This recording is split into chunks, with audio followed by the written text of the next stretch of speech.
শিক্ষার অধিকার আইন মেনে ইতিমধ্যেই কার্যত পাশ ফেল উঠেছে স্কুলে। অষ্টম শ্রেণী পর্যন্ত কাউকে কোনো ক্লাসে আটকে রাখা যাবে না। এই প্রেক্ষিতেই সার্বিক ও নিরবচ্ছিন্ন মূল্যায়নের রূপরেখা ঠিক করল রাজ্য। শুক্রবার স্কুল শিক্ষা দপ্তর এবং বিভিন্ন বোর্ডের আধিকারিকদের সঙ্গে বৈঠক করেন শিক্ষামন্ত্রী। বৈঠকে সিলেবাস কমিটির তরফে অষ্টম শ্রেণী পর্যন্ত মূল্যায়নের রূপরেখার খসড়া পেশ করা হয়।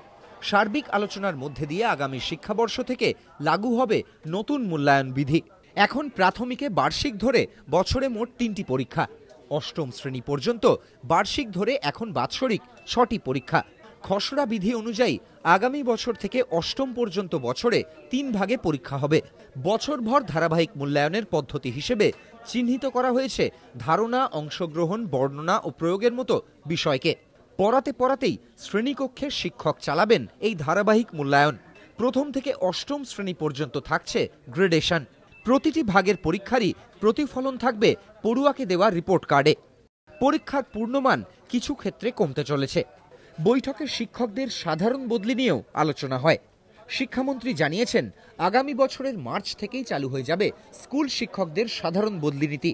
এর জন্য আইনি সংশোধন করবে সরকার। স্কুল সার্ভিস কমিশনকে আবেদনের ভিত্তিতে বছরে একবার বদলির সুযোগ দেওয়া হবে শিক্ষকদের। কৃষ্ণেন্দু অধিকারী, এবিপি আনন্দ, কলকাতা।